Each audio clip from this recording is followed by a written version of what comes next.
দুদিন ধরে নিজের বাসায় অবরুদ্ধ বেগম জিয়ার সঙ্গে দেখা করলেন ব্রিটিশ হাই কমিশনার।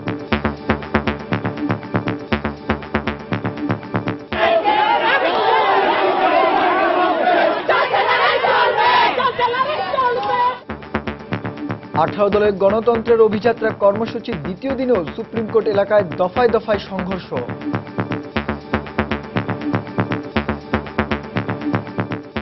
পহেলা জানুয়ারি থেকে লাগাতার অবরোধের ঘোষণা 18 দলের, মঙ্গলবার সারা দেশে বিক্ষোভ। পয়লা জানুয়ারি বুধবার সকাল 6টা থেকে পরবর্তী ঘোষণা না দেওয়া পর্যন্ত অবরোধ চলবে, অবিরাম অবরোধ চলবে। দেখছিলেন সময়ের প্রধান শিরোনাম। মধ্যরাতের সময়ের সঙ্গে আছি আমি শান্ত বিশ্বাস এবং আমি শফিক মোহাম্মদ। এবার অন্যান্য শীর্ষ সংবাদ। আদালতে হামলার বিচার দাবি বিএনপিপন্থী আইনজীবীদের, দোষীদের শাস্তির আওতায় আনা হবে বললেন যোগাযোগ মন্ত্রী। দূরপাল্লার বাস ও ট্রেন চলাচল বন্ধ থাকায় দেশ থেকে প্রায় বিচ্ছিন্ন ঢাকা, বিপাকে সাধারণ মানুষ। আন্দোলনে বাধা নেই, তবে মানুষ মারার আন্দোলন বন্ধ করতে হবে বিরোধী দলের প্রতি প্রধানমন্ত্রী। এবং প্রাথমিক শিক্ষা সমাপনী পরীক্ষায় সারা দেশে গড় পাশের হার 98.58, বেড়েছে জিপিএ 5 এর সংখ্যাও। এবারও দেশ সেরা মণিপুর স্কুল অ্যান্ড কলেজ।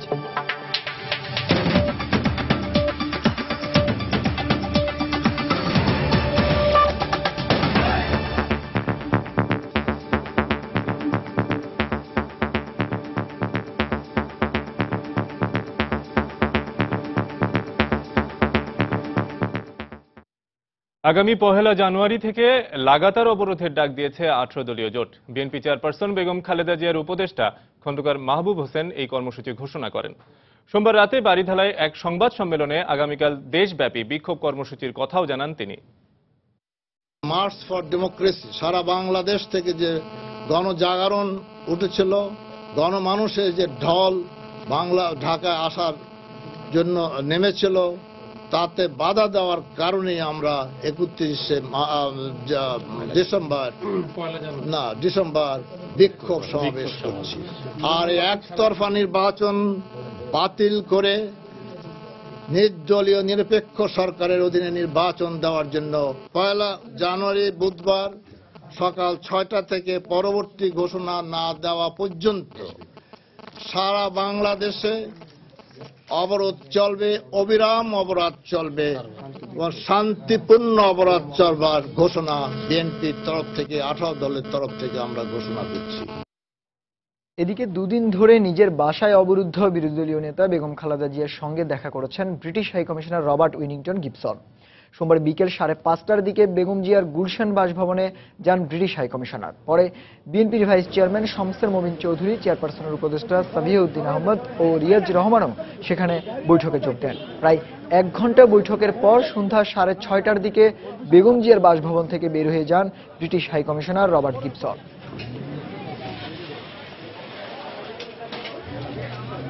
ভিতরে কিন্তু ঢুকে গেছেন, তো আমরা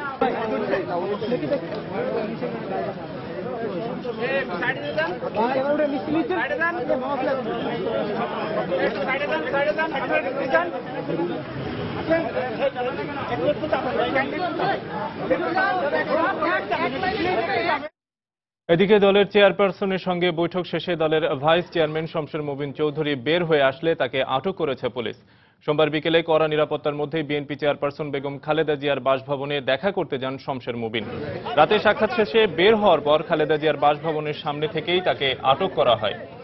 এই ঘটনার 1 ঘণ্টা পর তার সঙ্গে থাকা সাবিউদ্দিন আহমেদ এবং রিয়াজ রহমান বের হয়ে যান বলে জানা গেছে।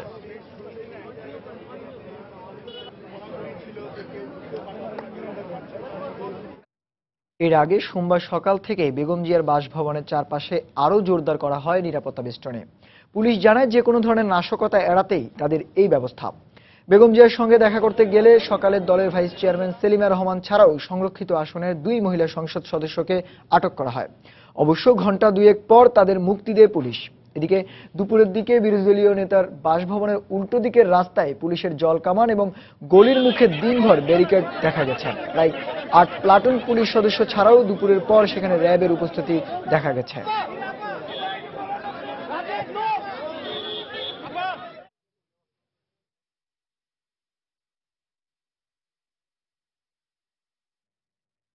বিরোধী জোটের গণতন্ত্রের অভিযাত্রার কর্মসূচির দ্বিতীয় দিনে সুপ্রিম কোর্ট এলাকায় বিএনপিপন্থী আইনজীবী এবং যুব মহিলা লীগের মধ্যে দফায় দফায় সংঘর্ষ হয়েছে। প্রায় 1 ঘণ্টা পরে আইন শৃঙ্খলা বাহিনী পরিস্থিতি নিয়ন্ত্রণে আনে। এদিকে আদালত প্রাঙ্গণে হামলাকারীদের বিচার দাবি করেছে বিএনপিপন্থী আইনজীবীরা। রোববার আইনজীবীদের উপর হামলার প্রতিবাদে সোমবার সকাল থেকেই সুপ্রিম কোর্ট এলাকায় মিছিল করে বিএনপিপন্থী আইনজীবীরা। মিছিলটি 11:30টার দিকে আদালতে প্রবেশের মূল গেট দিয়ে রাস্তায় আসার চেষ্টা করলে পুলিশ তাদের বাধা দিলে তারা স্লোগান দিতে থাকে। এ সময় আদালতের সামনের রাস্তা দিয়ে যুব মহিলা লীগের একটি মিছিল বঙ্গবন্ধু অ্যাভিনিউয়ের দিকে যাচ্ছিল। এক পর্যায়ে মিছিল থেকে বিএনপিপন্থী আইনজীবীদের দিকে জুতা নিক্ষেপ করা হলে তারাও ইটপাটকেল নিক্ষেপ করে। এ সময় পুরো এলাকা রণক্ষেত্রে পরিণত হয়। তাদের সাথে যোগ দেয় আওয়ামী মুক্তিযুদ্ধ প্রজন্ম লীগ। এ সময় পরিস্থিতি নিয়ন্ত্রণে আনার চেষ্টা করে আইন শৃঙ্খলা রক্ষাকারী বাহিনী। দুই পক্ষ থেকে কিছুটা ইটপাটকেল ছড়াছড়ি হয়েছে। রাজপথ দিয়ে মিছিল যাচ্ছে, এটাকে তো যাওয়ার সময় যদি হঠাৎ আকস্মিক কোনো ঘটনা ঘটে যায় এটাকে ট্যাকেল করতে পারেনি। আমরা এসে এটাকে এখন নিয়ন্ত্রণে এনেছি। এই ঘটনায় দুপক্ষের পাল্টাপাল্টি বক্তব্য পাওয়া গেছে। সুপ্রিম কোর্টে লুকিয়ে থাকা জামাত শিবির এবং বিএনপি ছাত্র দলের ক্যাডাররা যুব মহিলা লীগের মিছিলের উপরে তারা অতর্কিত হামলা করেছে।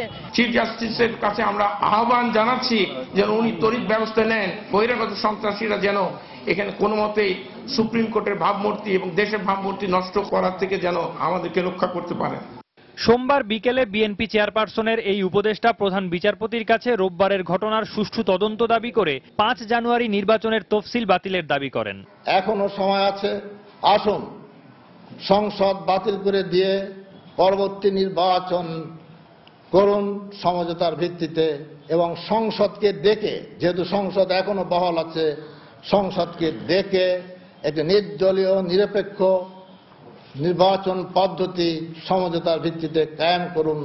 এছাড়া সুপ্রিম কোর্ট আইনজীবী সমিতির পক্ষ থেকে মঙ্গলবার দেশের সকল আদালতে কর্মবিরতি পালনের কর্মসূচি ঘোষণা করা হয়েছে। কর্মবিরতি পালন। সৌমিত্র শুভ্র, সময় সংবাদ, ঢাকা। এদিকে আওয়ামী লীগের যুগ্ম সাধারণ সম্পাদক ডাক্তার দীপুমণি বলেছেন, আদালতের পবিত্রতা রক্ষার দায়িত্ব সরকার ও বিরোধী দল উভয়েরই। আদালত চত্বরে নাশকতা ও বিশৃঙ্খলা সৃষ্টির ঘটনাকে দুঃখজনক মন্তব্য করে তিনি সকলকে এই বিষয়ে সচেতন থাকার আহ্বান জানান। সোমবার বিকেলে ধানমন্ডিতে আওয়ামী লীগের দলীয় সভানেত্রীর কার্যালয়ে এক সংবাদ সম্মেলনে বক্তব্য রাখেন দীপুমণি।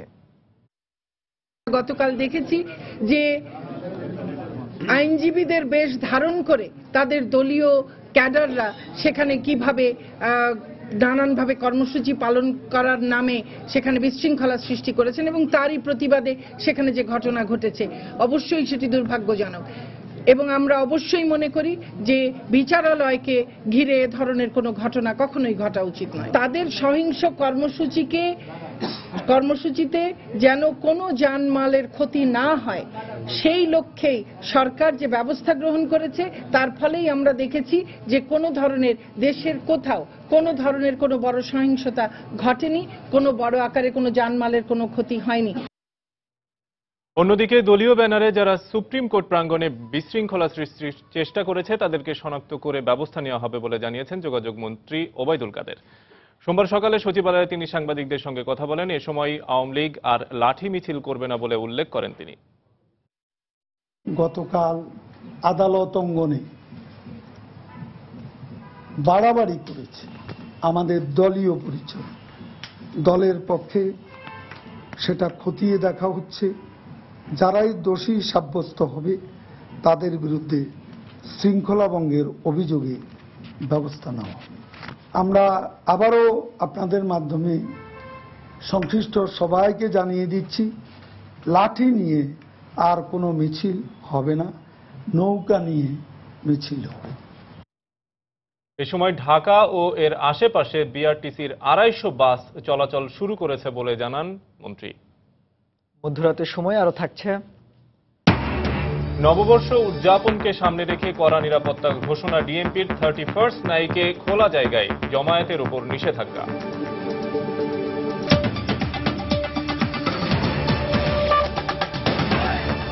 ননস্টিকি প্যারাশুট বেলি ফুল লাইট, যা চুলকে করে আরো আকর্ষণীয়। বিরোধী দল মানুষ মারার রাজনীতি করছে মন্তব্য করে প্রধানমন্ত্রী শেখ হাসিনা বলেছেন, আন্দোলনে বাধা নেই, কিন্তু মানুষ মারার আন্দোলন বন্ধ করতে হবে। সোমবার সকালে গণভবনে প্রাথমিক শিক্ষা সমাপনী এবং ইবতেদায়ী পরীক্ষার ফল হস্তান্তর অনুষ্ঠানে তিনি এসব কথা বলেন। এ সময় প্রধানমন্ত্রী বলেন, বিরোধী দল সরকারের বিরুদ্ধে নয়, বরং জনগণের বিরুদ্ধে আন্দোলনে নেমেছে। হরতাল অবরোধে কয়েক দফা পেছানোর পরও 1 মাসের কম সময়ের মধ্যে প্রকাশ হলো প্রাথমিক শিক্ষা সমাপনী এবং ইবতেদায়ী পরীক্ষার ফল। সোমবার সকালে প্রধানমন্ত্রীর কাছে ফল হস্তান্তরের সময় শিক্ষামন্ত্রী জানান, এবার প্রাথমিক শিক্ষা সমাপনীতে 98.58 এবং ইবতেদায়ীতে পাশ করেছে 95.80% শিক্ষার্থী।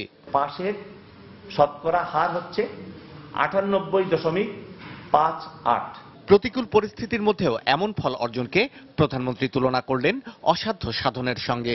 প্রধানমন্ত্রী বলেন, বিরোধী দলের আন্দোলনে ক্ষতি হচ্ছে দেশের সাধারণ মানুষের। বিএনপি জামাত জোট সরকারের বিরুদ্ধে আন্দোলন করে যাচ্ছে, কিন্তু জনগণকে হত্যা করে কেন? যত আন্দোলন সংগ্রাম যারাই করেন আমার আপত্তি নেই, এটা তাদের গণতান্ত্রিক অধিকার, কিন্তু এই আন্দোলনের নামে মানুষ খুন করা এটা বন্ধ করতে হবে। আন্দোলনের নামে পরীক্ষা বা বাচ্চাদের লেখাপড়ার জন্য ক্ষতিগ্রস্ত না হয়। এই সময় শেখ হাসিনা বলেন, বিরোধী দলীয় নেতা পরীক্ষার গুরুত্ব বোঝেন না, তাই অনুরোধ করার পরও পরীক্ষার দিন তিনি হরতাল দেন।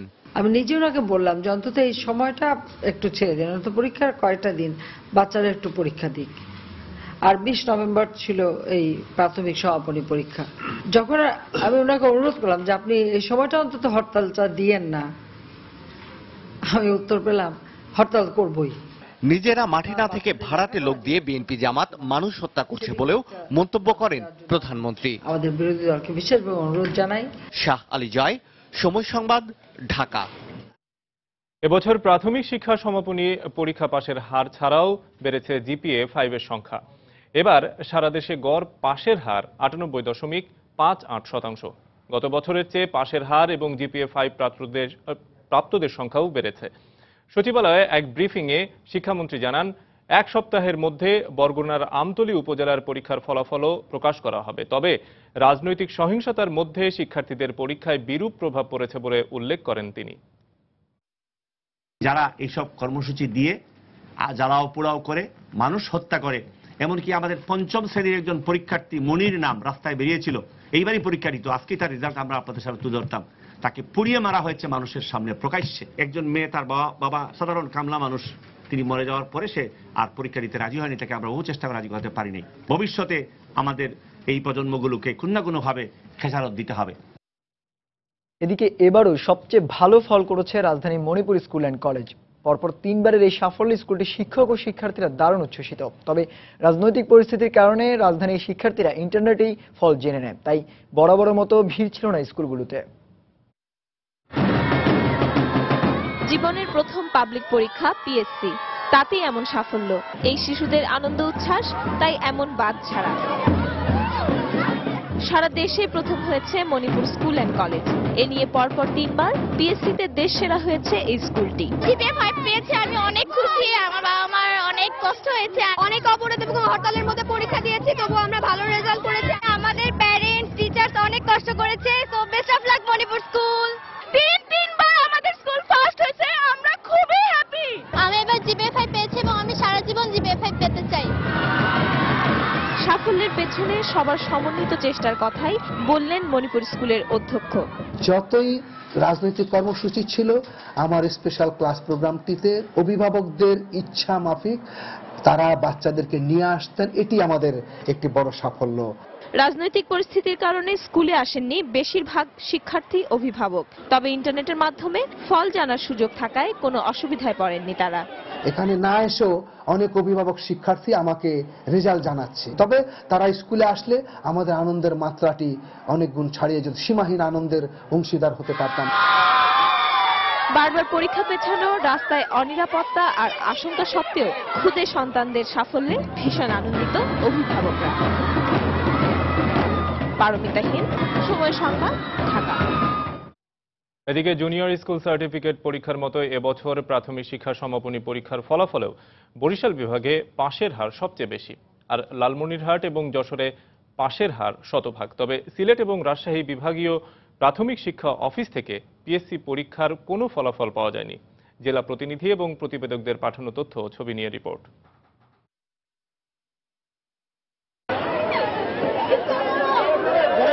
বরিশাল বিভাগে প্রাথমিক শিক্ষা সমাপনী পরীক্ষায় এবার পাশ করেছে 1,54,618 জন। পাশের হার 99.25%। জিপিএ 5 পেয়েছে 11,759 জন। শহরের সেরা প্রতিষ্ঠান বরিশাল সরকারি বালিকা উচ্চ বিদ্যালয়। শিক্ষার্থীদের পরিশ্রমের পাশাপাশি আমার শিক্ষক মণ্ডলী আন্তরিকভাবে নিবিড়ভাবে পরিশ্রম করেছেন। চট্টগ্রাম জেলায় এবার পাশ করেছে 1,33,235 জন শিক্ষার্থী। এর মধ্যে জিপিএ 5 পেয়েছে 12,551 জন। পাশের হার 98.72%। আমি জিপিএ 5 পেয়ে খুব খুশি হয়েছে এবং আমার বাবা খুব খুশি হবে। আমার এরকম সাফল্যের জন্য অনেক কষ্ট করেছি সারা বছর, এখন এর সাফল্যটা পেয়েছি। পিএসসি পরীক্ষায় এবার কুমিল্লা জেলায় শতকরা পাশের হার 99.15। এই জেলায় পাশ করেছে 1,10,419 জন। এদের মধ্যে জিপিএ 5 পেয়েছে 8,678 জন। এদিকে এই জেলায় ইবতেদায়ী পরীক্ষায় পাশের হার 97.60। মোট পরীক্ষার্থীর সংখ্যা 16,392 এবং জিপিএ 5 পেয়েছে 388 জন। ফেনী জেলায় এবার জিপিএ 5 পেয়েছে 1,552 জন। অংশ নেওয়া পরীক্ষার্থীর সংখ্যা ছিল 25,887 জন। এর মধ্যে পাশ করেছে 25,592 জন। পাশের হার 98.86%। এদিকে ফেনী জেলায় ইবতেদায়ী পরীক্ষায় পাশের হার 96.43%। এর মধ্যে জিপিএ 5 পেয়েছে মাত্র 42 জন। এছাড়াও খুলনা জেলায় পাশের হার 99.07%। আর জিপিএ 5 পেয়েছে 3,899 জন। দীপাশা রায়, সময় সংবাদ। অবরোধের নামে যারা মানবতা বিরোধী অপরাধ করছে তাদেরও বিচার করা হবে বলে হুঁশিয়ারি উচ্চারণ করেছেন আওয়ামী লীগ নেতারা। 18 দলের জোটের গণতন্ত্রের অভিযাত্রার কর্মসূচির দ্বিতীয় দিনে সোমবার রাজধানীতে মানববন্ধন এবং প্রতিবাদ মিছিল শেষে এক সমাবেশে তারা বক্তব্য রাখেন। এ সময় প্রধানমন্ত্রীকে উদ্দেশ্য করে বিরোধী দলীয় নেতার কটূক্তিকে অশোভন এবং রাজনৈতিক শিষ্টাচার বহির্ভূত বলে মন্তব্য করেন তারা। সকাল থেকে এরকম খণ্ড খণ্ড মিছিল নিয়ে বঙ্গবন্ধু অ্যাভিনিউয়ে আওয়ামী লীগের কেন্দ্রীয় কার্যালয়ের সামনে জড়ো হতে থাকে ঢাকা মহানগর আওয়ামী লীগ ও আওয়ামী সমর্থক বেশ কয়েকটি সামাজিক ও সাংস্কৃতিক সংগঠন। পরে একটি মানববন্ধন করে সংগঠনগুলো। এতে অংশ নেন ঢাকা মহানগর আওয়ামী লীগ এবং কেন্দ্রীয় নেতারা। কালকে তার বক্তব্য এবং তার চেহারা দেখে মনে হয় যে তিনি অসুস্থ। ওনার কথা কান দিয়ে লাভ হবে না, কারণ ওনার কথা মানুষ আর রাজপথে নামে না। উনার কথায় এখন আর বাংলার মানুষ চলে না। অশোভনভাবে প্রধানমন্ত্রীর নাম উচ্চারণ করে এবং গোপালগঞ্জ একটি জেলাকে কটাক্ষ করে তিনি যে বক্তব্য রেখেছেন তা যে কোনো রাজনীতিবিদের জন্য লজ্জাস্কর। এ সময় তারা আরো বলেন, অবরোধের নামে যারা মানবতা বিরোধী অপরাধ করছে তাদেরও বাংলার মাটিতে বিচার হবে। 71-এ যারা মানবতা বিরোধী অপরাধ করছিল আজকেও দেশে কিন্তু তারা মানবতা বিরোধী অপরাধ করছে। আজকেও দেশে তারা মানুষকে আগুন দিয়ে পুড়িয়ে মারছে, রেল লাইন উপড়ে ফেলছে, পুলিশকে হত্যা করছে। দেশে যেই কাজগুলো আজকে তারা করছে এটাও মানবতা বিরোধী অপরাধ। এই অপরাধের বিচারও বাংলাদেশের মাটিতে অবশ্যই হবে। পরে মানববন্ধনটি একটি বিক্ষোভ মিছিল বের করে। এদিকে বিরোধী দলের কর্মসূচির প্রতিবাদে বঙ্গবন্ধু অ্যাভিনিউ থেকে মিছিল বের করে আওয়ামী যুবলীগ। এছাড়া আওয়ামী মহিলা যুবলীগের একটি মিছিল প্রেস ক্লাবের সামনের রাস্তা ঘুরে হাইকোর্টের দিকে যায়। শাতিলা শারমিন, সময় সংবাদ, ঢাকা। এদিকে কড়া নিরাপত্তার বেষ্টনীর কারণে দ্বিতীয় দিনেও গণতন্ত্রের জন্য অভিযাত্রা কর্মসূচি পালন করতে পারেনি বিএনপি নেতৃত্বাধীন 18 দলীয় জোট। সোমবার সকাল থেকে নিরাপত্তার চাদরে ঢেকে ফেলা হয় নয়াপল্টন ও আশপাশের এলাকা। বিএনপি কার্যালয়ের সামনের রাস্তায় নাইটিঙ্গেলের মোড় থেকে ফকিরের পুল পর্যন্ত সব ধরনের যান চলাচল বন্ধের জন্য রোববারের মতোই দুপাশে ছিল ব্যারিকেড। এছাড়া রাস্তার সঙ্গে সংযুক্ত সবকটি গলিপথে মোতায়েন করা হয় পুলিশ সদস্যদের। এছাড়া জোরদার করা হয় গোয়েন্দা নজরদারি। এদিন সকালে সন্দেহভাজন একজনকে আটক করা হলেও জিজ্ঞাসাবাদ শেষে ছেড়ে দেওয়া হয়।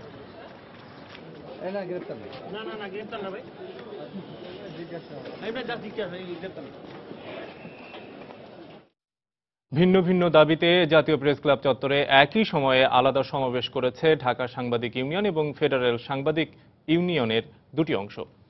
একটি সমাবেশের নেতৃত্বে ছিলেন ইকবাল সোবহান চৌধুরী এবং অপরটির রুহুল আমিন গাজী। রোববার জাতীয় প্রেস ক্লাবে বহিরাগতদের প্রবেশ এবং গণমাধ্যম কর্মীদের উপর হামলার প্রতিবাদে সমাবেশ করেন ইকবাল সোবহান চৌধুরীর নেতৃত্বে সাংবাদিকদের একটি অংশ।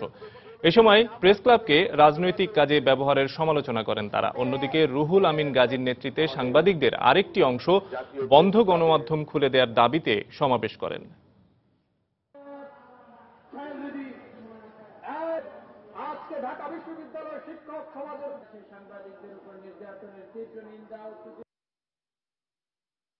যতক্ষণ পর্যন্ত একটি নির্দলীয় নিরপেক্ষ সরকারের অধীনে নির্বাচনের মধ্য দিয়ে একটি সরকার গঠিত না হবে, ততক্ষণ পর্যন্ত সাংবাদিকরা মুক্ত গণমাধ্যম মুক্ত করার সাথে সাথে এই গণমাধ্যমের আন্দোলন চালিয়ে যাবে বন্ধু।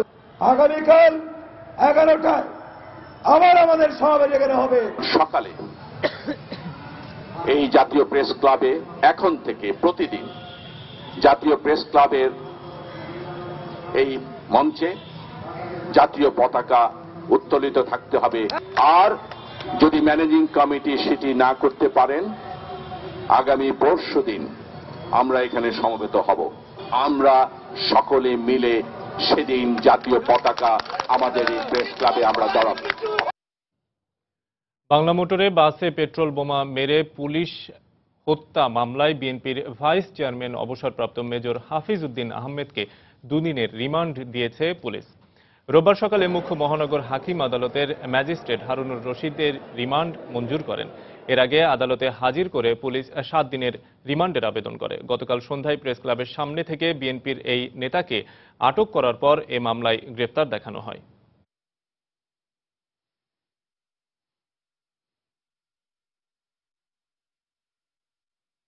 মাননীয় আদালত সন্তুষ্ট হয়ে তাকে 2 দিনের রিমান্ড মঞ্জুর করেছেন। এজন্য আমরা চাই একটা সুষ্ঠু তদন্তের মাধ্যমে প্রকৃত আসামি, প্রকৃত খুনি বেরিয়ে আসুক।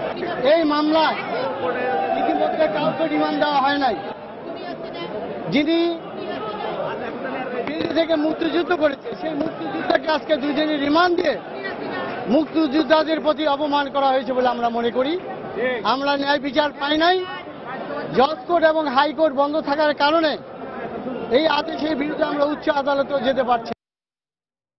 ইংরেজি নববর্ষ উদযাপনকে কেন্দ্র করে রাজধানীতে কড়া নিরাপত্তা ব্যবস্থার কথা ঘোষণা করেছে Dhaka metropolitan police DMP commissioner Benazir Ahmed সোমবার সকালে ডিএমপি মিডিয়া সেন্টারে এক সংবাদ সম্মেলনে বক্তব্য রাখেন। এ সময় জনসাধারণের চলাচলে কিছুটা নিয়ন্ত্রণ আরোপ করা ছাড়াও 31st নাইটে রাস্তার মোড়, ফ্লাইওভার কিংবা মহাসড়কে যে কোনো ধরনের জমায়েতের উপর নিষেধাজ্ঞা আরোপ করা হয়েছে বলে জানান তিনি।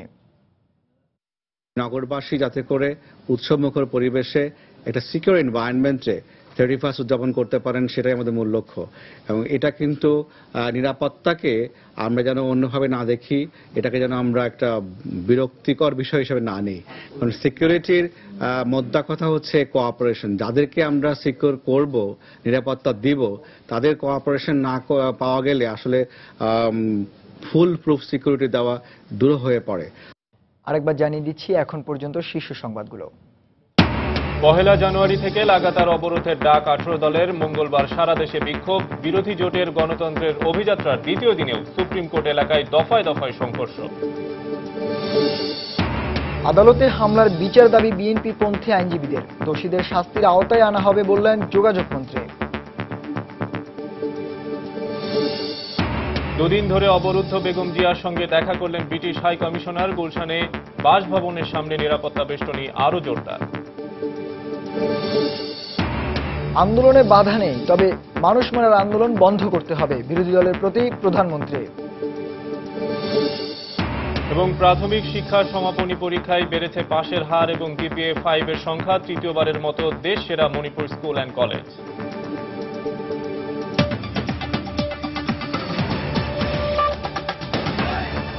হরতাল বা অবরোধের মতো কোনো রাজনৈতিক কর্মসূচি না থাকলেও সপ্তাহের প্রথম কর্মদিবসের মতো সোমবারও রাজপথ ছিল অনেকটাই ফাঁকা। গণপরিবহন কম থাকায় ভোগান্তির শিকার হয়েছেন নগরবাসী। মৌসুম ইসলামের রিপোর্ট। রাজধানীর ব্যস্ততম সড়ক ফার্মগেট এলাকার সকালবেলার চিত্র এটি। ফার্মগেট এলাকার মতো রাজধানীর অধিকাংশ গুরুত্বপূর্ণ সড়কই ছিল এমন গণপরিবহন শূন্য। মাঝে মধ্যে দু একটি গণপরিবহন চোখে পড়লেও ছিল না যাত্রীদের ভিড়, বরং অধিকাংশ বাসই ছিল প্রায় যাত্রী শূন্য। শুধু বাস হেলপার নয়, যাত্রীদের জন্য হাকডাক করতে দেখা গেছে সিএনজি চালকদেরও। কি করে মূল্য না টানলে তো জমা দিতে পারি না। রাস্তা লোক আছে তো লোক নাই তো রাস্তায়। আগে রিজার্ভ যেতাম 800 টাকা, এখন লোকাল যাই 200 টাকা। তবে ঢাকার রাজপথ ছিল রিকশার দখলে। গণপরিবহন না পেয়ে রাজধানীবাসীকে তাই রিকশাই বেছে নিতে হয়েছে। আধা ঘন্টা যাবত দাঁড়িয়ে রয়েছি, কোনো বাস পাই না। এখন রিক্সা চাইতে রিক্সা 80 টাকা 90 টাকা 100 টাকা। অন্য দিন আমাদের এই গলিতে চালাইতে হয়, কিন্তু আজকে রোড ফাঁকা, ঠিক আছে, অবরোধের কারণে আমরা এখান থেকে চালাইতে পারতেছি। অন্যদিকে জীবিকার প্রয়োজনে যারা ঘর থেকে বের হয়েছেন তাদের সবার চোখে মুখেই ছিল অস্বস্তি আর উৎকণ্ঠার ছাপ। বাসার থেকে বেরোচ্ছি, আমাদের অফিসের কাজ আছে, আমরা তো অফিসে যেতে হবে, কিন্তু আমাদের কোনো সিকিউরিটি নেই। বাসার থেকে যখন বের হই তখন বাসায় কেউ বলতে পারে না যে আমি কি বাসায় সুস্থ ফিরবো। বিগত 1-1.5 মাস পর্যন্ত এইভাবে দেখে আসছি বা দেখতেছি। এখন আর কতদিন আমাদের এই জিনিসটা সহ্য করতে হবে বা ধৈর্য ধরতে হবে জানি না। সব মিলিয়ে রাজনৈতিক উৎকণ্ঠায় অনেকটাই স্থবির হয়ে পড়েছে জনজীবন। তাই সাধারণ মানুষের চাওয়া অতি দ্রুতই ফিরে আসুক রাজনৈতিক স্থিতিশীলতা।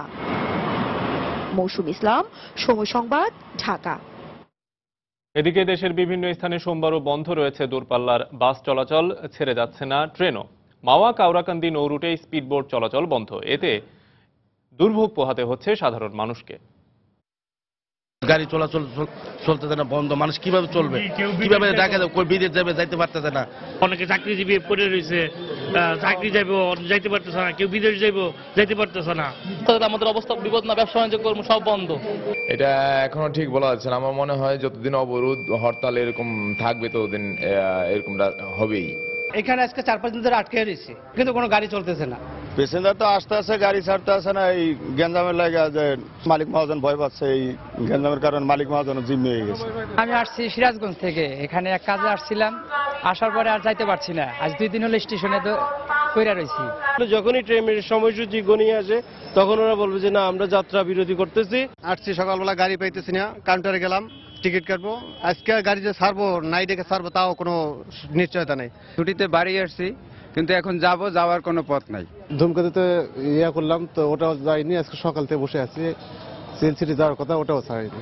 আমি 9টায় আসছি, তো এখন একটু বসে আছি। স্টেশন মাস্টারের কাছে খোঁজ নিলাম, উনি বলতেছেন দেরি হবে। আন্তনগর ট্রেনসমূহ পদ্মা, সিএনসিটি, ধূমকেতু অস্বাভাবিক বিলম্বে চলাচলের কারণে শিডিউল বিপর্যয়ে চলছে। আমাদেরকে রাস্তায় নামাইয়া আমাদেরকে আটক করে দিতে ফেরিঘাটে। লক্ষ লক্ষ গাড়ির ক্ষতি করছে এবং কোটি জনতার ক্ষতি করছে। যাবো তো আমরা গাড়ি গুড়ি পাইতেছি না, টাকা পয়সায় অভাব। এই যে মানুষগুলো কানতে আছে, না খাইয়ে মরতে আছে, কি করবে মানুষগুলা? এই অবস্থা নিয়ে আমরা কেমন চলবো? আমরা এতগুলো শ্রমিক এই জায়গায় বসে আছি, না হলে 4-500 শ্রমিক এই জায়গায় আছে। জয়পুরহাট ও ঠাকুরগাঁয়ের বিভিন্ন স্থানে অভিযান চালিয়ে 18 দলীয় জোটের 24 নেতাকর্মীকে আটক করে যৌথ বাহিনী। পুলিশ জানায় রোববার গভীর রাত থেকে সোমবার ভোর পর্যন্ত জয়পুরহাটের বিভিন্ন উপজেলায় অভিযান চালায় যৌথ বাহিনী। এই সময় তারা 11 জনকে আটক করে। হরতাল ও অবরোধ চলাকালে নাশকতার সাথে জড়িত থাকার অভিযোগে তাদেরকে আটক করা হয়েছে বলে জানিয়েছে পুলিশ।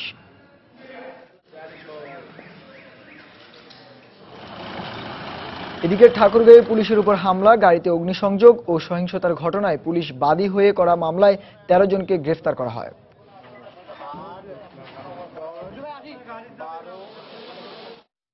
এদিকে টানা 3 দিন বন্ধ থাকার পর বরিশাল থেকে ঢাকাগামী লঞ্চ চলাচল শুরু করেছে। সোমবার রাত 8:30 থেকে সোয়া 9টার মধ্যে সুরভি 7 এবং 8, সুন্দরবন 7, কীর্তনখোলা 2, পারাবাত 9 এবং 11, টিপু 7 এবং কালাম খান 1 নামের 8টি লঞ্চ বরিশাল নৌবন্দর ত্যাগ করেছে। তবে স্বাভাবিক সময়ের চেয়ে লঞ্চগুলোতে যাত্রীর সংখ্যা ছিল অনেক কম। এর আগে গত 27 ডিসেম্বর রাত থেকে ঢাকাগামী লঞ্চ চলাচল বন্ধ রাখে কর্তৃপক্ষ।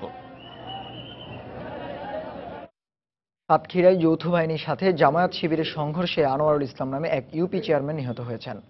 সদর থানা ভারপ্রাপ্ত কর্মকর্তা এনামুল হক জানান, 10ম জাতীয় সংসদ নির্বাচনকে সামনে রেখে আগরদারি ইউনিয়নের অভিযান চালায় যৌথ বাহিনী। এ সময় যৌথ বাহিনী শিকড়ি এলাকায় পৌঁছলে জামায়াত শিবির কর্মীরা তাদের উপর হামলা চালায়। ঘটনার এক পর্যায়ে যৌথ বাহিনী গুলি ছুড়লে ইউপি চেয়ারম্যান আনোয়ারুল গুলিবিদ্ধ হয়। পরে পুলিশ তাকে উদ্ধার করে সদর হাসপাতালে নিয়ে গেলে কর্তব্যরত চিকিৎসক তাকে মৃত ঘোষণা করেন।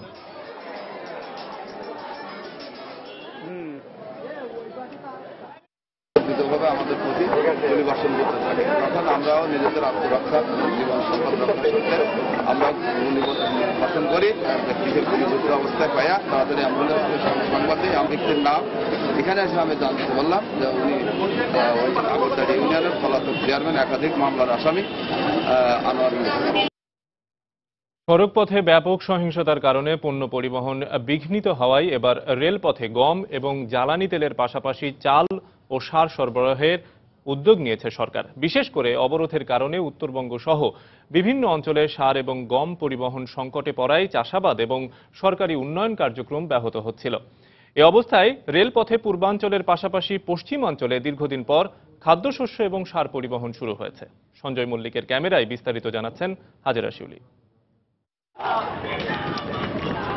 ওয়াগন সংকট সহ নানা কারণে গত এক বছর পূর্বাঞ্চল থেকে পশ্চিমাঞ্চলের রেলপথে খাদ্যশস্য পরিবহন বন্ধ ছিল, কিন্তু 18 দলের টানা অবরোধে সড়কপথে পণ্যবাহী ট্রাকে আগুন ও ব্যাপক ভাঙচুরের কারণে পরিবহন ব্যবস্থা মারাত্মকভাবে বিঘ্নিত হয়। সার সংকটে ঝুঁকিতে পড়ে রবি শস্য ও বোরো আবাদ। এই অবস্থায় সরকারের নির্দেশনায় পূর্বাঞ্চলের পাশাপাশি উত্তরবঙ্গের বিভিন্ন রুটে প্রথমবারের মতো সার, গম ও জ্বালানি তেল পরিবহন শুরু করেছে রেলওয়ে। 5000 টন সার উত্তরবঙ্গে প্রেরণের নির্দেশনা আছে, 6000 টন গম প্রেরণের নির্দেশনা আছে, আর হলো ইউরিয়া সার আছে, এবং তার পরিবর্তে আবার উত্তরবঙ্গ থেকে 3000 মেট্রিক টন চাল পূর্বাঞ্চলে বা চট্টগ্রামে আনারও পরিকল্পনা। পূর্বাঞ্চল থেকে যাওয়া গম ও সারবাহী ট্রেন ফিরতি পথে উত্তরবঙ্গ থেকে নিয়ে আসবে চাল। এক্ষেত্রে রেলপথে পণ্য পরিবহন বাড়াতে অতিরিক্ত ইঞ্জিনেরও ব্যবস্থা করা হয়েছে। আর নতুন 2টা ইঞ্জিন সংযোজন হয়েছে, এবং আমরা যে প্যাসেঞ্জার ট্রেন চালাই তার ফাঁকিবাজও সরকারের এই নির্দেশকে অনুসরণ করার জন্য আমাদের সে কার্যক্রম চলছে। সাইলোরের কর্মকর্তা জানান, অবরোধ শুরুর পর ডিসেম্বর মাস থেকে রেলপথে খাদ্যশস্য পরিবহন বাড়ানো হয়েছে। এতে সরকারি উন্নয়ন কার্যক্রমে খাদ্যশস্য বিতরণের সংকট কাটবে। 8000 টনের বেশি খাদ্যশস্য প্রেরণ করা হয়েছে। এইসব খাদ্যশস্য প্রেরণ করা হলে সরকারি বিভিন্ন খাতে বিলি বিতরণ সম্ভব এবং সরকারি খাদ্যশস্য বিতরণে কোনো সমস্যা হবে না বলে আশা করা যায়। সরকারি খাদ্যশস্য সংরক্ষণাগার চট্টগ্রাম সাইলো থেকে প্রতি মাসে 50,000 টন খাদ্যশস্য দেশের বিভিন্ন অঞ্চলে পাঠানো হয়। হাজেরা শিউলি, সময় সংবাদ, চট্টগ্রাম। এদিকে রাজনৈতিক সহিংসতায় দেশের পোল্ট্রি শিল্পে চরম বিপর্যয় নেমে এসেছে বলে দাবি এ খাতের ব্যবসায়ীদের। তাদের আশঙ্কা, শিগগিরই ব্যবস্থার উন্নতি না হলে দেশের মানুষের প্রাণীজ আমিষের ঘাটতি পূরণে আমদানি নির্ভরতা বাড়বে। হরিপদ সাহার রিপোর্ট। গত 2 দশকে পোল্ট্রি শিল্প সারা দেশে ব্যাপকভাবে সম্প্রসারিত হতে দেখা গেছে। বড় বড় খামারের পাশাপাশি এ শিল্পের সাথে যুক্ত হয়েছে গ্রামীণ ক্ষুদ্র উদ্যোক্তারাও। 25,000 কোটি টাকার বিনিয়োগ সমৃদ্ধ এ খাতে মোট 30 লাখ মানুষের কর্মসংস্থান হয়েছে বলে দাবি পোল্ট্রি খাতের ব্যবসায়ীদের। তবে তাদের মতে গত 3 মাসের রাজনৈতিক অস্থিরতায় ডিম, মাংস উৎপাদনকারী ব্রয়লার বাচ্চা এবং মুরগির খাদ্য সরবরাহ চরমভাবে বিঘ্নিত হয়েছে। ঢাকার বাজারেও এ সময় প্রতি কেজি ব্রয়লার বা লেয়ারের দামে বেশ ওঠানামা লক্ষ্য করা গেছে। এখানে মনে হয় গত 1.5 মাস থেকে 30 টাকা পর্যন্ত দাম উঠছিল, 10 টাকা হয়ে যায়, 15 টাকা হয়ে যায়, 20 টাকা হয়ে যায়। 135 তো আরো কম থাকছে। হরতাল অবরোধের কারণে মাল আসতে পারে না, জন্য দাম বেশি। পোল্ট্রি শিল্পের এক সংগঠনের তথ্যমতে গত 3 মাসে নষ্ট এবং অবিকৃত থাকায় ডিমে ক্ষতি 896 কোটি টাকা, বাচ্চায় 546 কোটি টাকা, পোল্ট্রি ফিডে ক্ষতি 1000 কোটি এবং ব্রয়লারে 995 কোটি টাকা।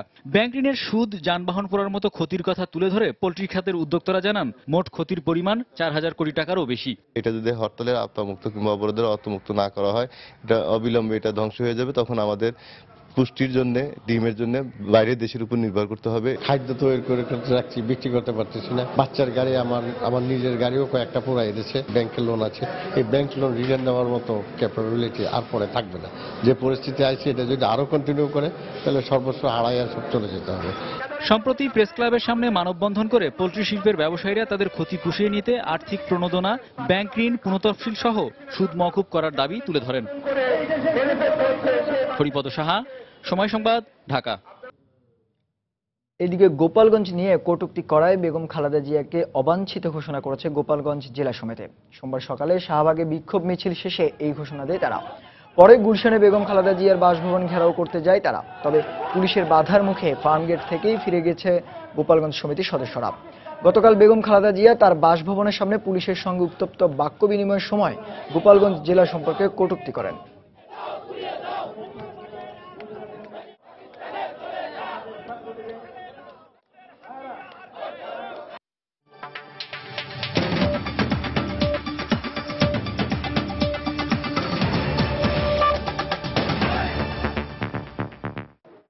ভারতীয় বাংলা চলচ্চিত্রের কালজয়ী অভিনেত্রী সুচিত্রা সেনের শারীরিক অবস্থা এখনো অপরিবর্তিত আছে। ফুসফুসে সংক্রমণের কারণে কদিন ধরেই হাসপাতালে চিকিৎসাধীন আছেন তিনি। চিকিৎসকদের বরাত দিয়ে সোমবার ভারতীয় সংবাদ মাধ্যম জি নিউজ জানায়, রক্তের শর্করার মাত্রা বেশ ওঠানামা করছে তার।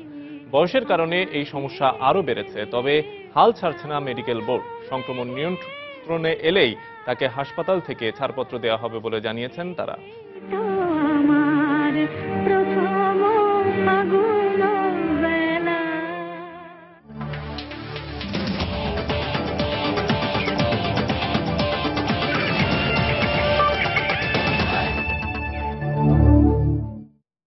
বিশ্ব ক্রিকেট থেকে বিদায় নিলেন দক্ষিণ আফ্রিকান অলরাউন্ডার জ্যাক ক্যালিস। বিদায়ী টেস্টে জয় নিয়ে মাঠ ছাড়ান তিনি। ডারবানে দক্ষিণ আফ্রিকা 10 উইকেটের বিশাল ব্যবধানে হারিয়েছে ভারতকে। টেস্টের পঞ্চম দিনে ভারতের দেয়া 58 রানের টার্গেট বিনা উইকেটে পার করে প্রোটিয়ারা। প্রথম ইনিংসে ভারত করে 334 রান ও দ্বিতীয় ইনিংসে করে 223 রান। দক্ষিণ আফ্রিকা প্রথম ইনিংসে করে 500 রান। তবে জয় পরাজয়ের চেয়ে এই টেস্টে বড় হয়ে ওঠে ক্যালিসের বিদায়। টেস্ট ম্যাচ নাম্বার 2111, হয়তো একটি সংখ্যা। 22 গজের মাটির তৈরির এই পিচে কত আবেগই না জড়িত থাকে। দলীয় অর্জন, প্রাপ্তি, বেদনার বাইরে অনেক সময় বড় হয়ে ওঠে ব্যক্তিগত নৈপুণ্য, স্মৃতি ও এই দলের সাথে দীর্ঘ পথ চলার দারুণ অভিজ্ঞতা, যা এখন এই ডারবান টেস্টে বড্ড সত্যি তর্ক সাপেক্ষে বিশ্ব ক্রিকেটের সেরা অলরাউন্ডার জ্যাক ক্যালিসের বেলায়। অবসর শব্দটা উচ্চারিত হয়ে গেছে তার। 1995 সালে যে ডারবানে অভিষেক হয়েছিল, সে ডারবানেই ক্যারিয়ারের ইতি টানলেন 38 বছর বয়সী এই অলরাউন্ডার জ্যাক ক্যালিস। দীর্ঘ 18 বছর কাটিয়েছেন 22 গজের পিচে। বছরের পর বছর নিজেকে রেখেছেন বিশ্ব ক্রিকেটের অলরাউন্ডারের তালিকার সবার শীর্ষে। রেকর্ডের পর রেকর্ড গড়েছেন, শুধু ব্যাট হাতে নয়, বল হাতে, এমনকি ফিল্ডিংয়েও নিজেকে সমুজ্জ্বল করেছেন এই প্রোটিয়া। বিদায় টেস্টেও ক্রিকেট ইতিহাসে তৃতীয় ক্রিকেটার হিসেবে করেছেন সেঞ্চুরি। এ যেন রাজস্বিক বিদায়, যাতে তার সতীর্থরাও এনে দিলেন দারুণ এক জয়।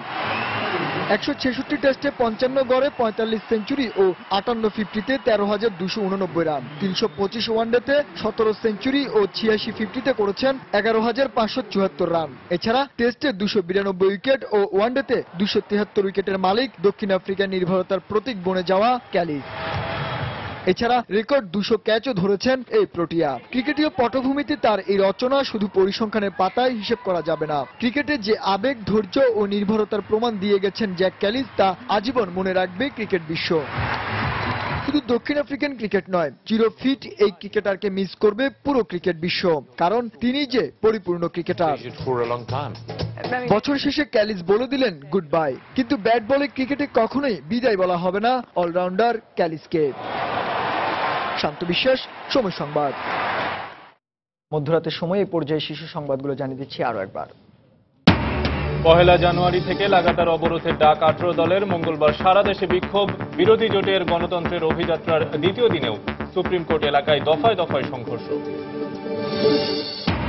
আদালতে হামলার বিচার দাবি বিএনপি পন্থী আইনজীবীদের। দোষীদের শাস্তির আওতায় আনা হবে বললেন যোগাযোগ মন্ত্রী।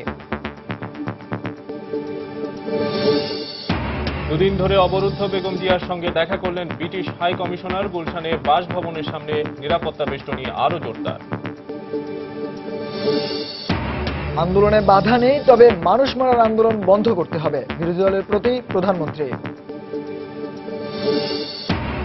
এবং প্রাথমিক শিক্ষা সমাপনী পরীক্ষায় বেড়েছে পাশের হার এবং জিপিএ 5 এর সংখ্যা। তৃতীয়বারের মতো দেশ সেরা মণিপুর স্কুল অ্যান্ড কলেজ।